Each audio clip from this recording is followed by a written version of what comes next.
বয়স মাত্র 23 দিন, ছোট্ট আসিফ শুয়েছিল এই ঘরটাতে।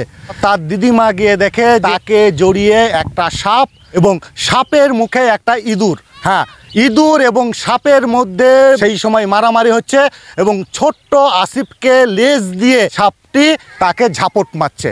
এমনই মর্মান্তিক এবং ভয়ঙ্কর দৃশ্য দেখা গেল মুর্শিদাবাদের সালারের টিয়া গ্রাম পঞ্চায়েতের পৌয়া গ্রামে। এই সেই বাড়ি, পাশে দেখছেন ওই জানলা, শেষে জানলা দিয়ে সাপটা বাইরে বেরিয়ে যায়। গতকাল বিকেল 4টে এই ঘটনার পর আসিফকে প্রথমে নিয়ে যাওয়া হয় সালার প্রাথমিক হাসপাতালে, পরে কাটোয়া মহকুমা হাসপাতালে স্থানান্তর করা হয়। কালকে চিকিৎসা করার পর আজকে সে বাড়ি ফিরেছে।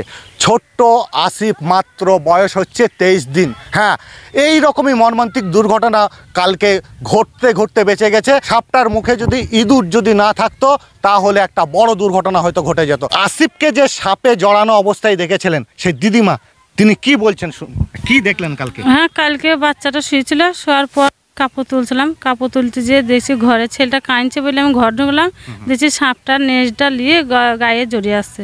তারপর আমি চিৎকার করে উঠলাম সাপ বলে, দিদুক্ষণ আমি ছেলেটাকে টেনে আমি বাইরে করলাম। তারপরে সাপটা জানলা দিয়ে বেরিয়ে গেল। তারপরে আমরা চলে গেলাম সালারের হাসপাতাল থেকে এফআইআর করলে গেলাম কাটোয়া হসপিটাল।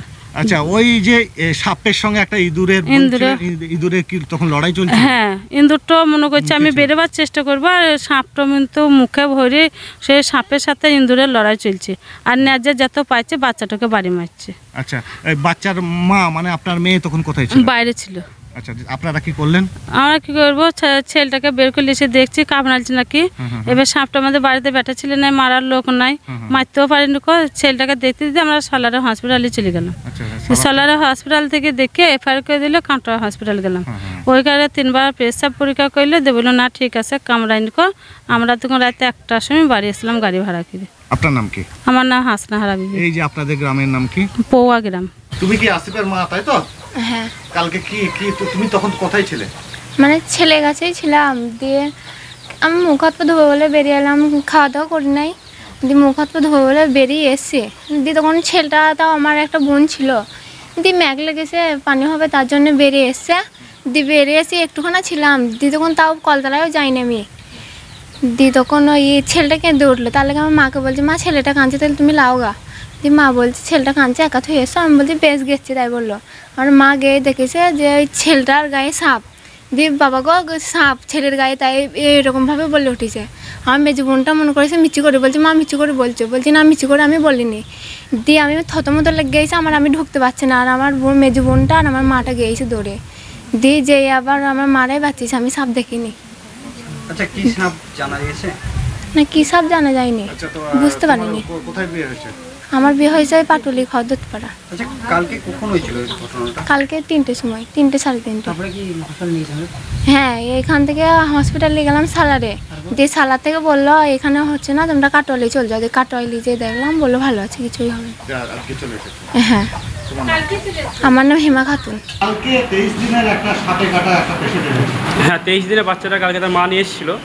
তো মা যেটা বললো যে বাচ্চারা বাইরে মানে শুয়েছিল ঘরের মধ্যে, তো বাইরে একটা ওপেন জায়গায় শুয়েছিল, তো সেখান থেকে একটা সাপ এসে মানে ওর বুকের উপরে বসে পড়ে।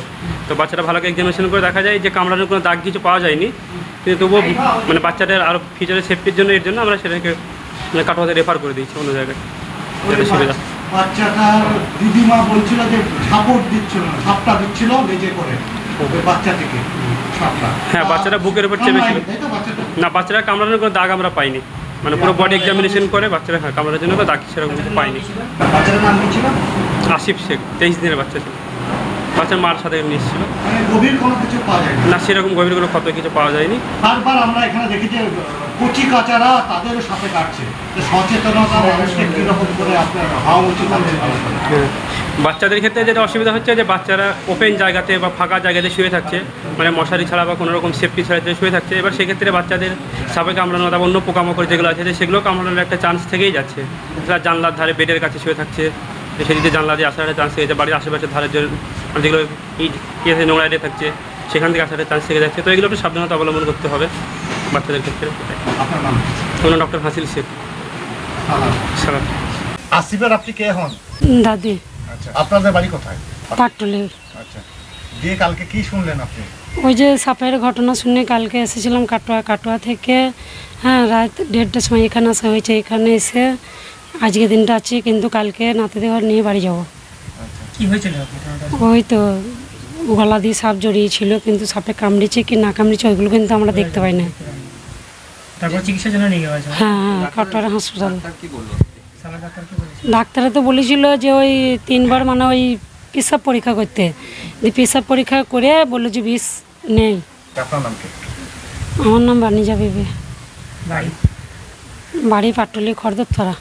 মর্মান্তিক এবং ভয়ঙ্কর দৃশ্যের সেই খবর আপনারা দেখলেন। সাবধান হন, তার কারণ আপনার পরিবারের সুরক্ষা আপনার নিজের হাতে। এই যে বাড়িটা, সেটা পুরোটা দেখতে পাচ্ছেন, চারিদিকে কিন্তু আর কোনো বাড়ি নেই, এটা মাঠের মধ্যে।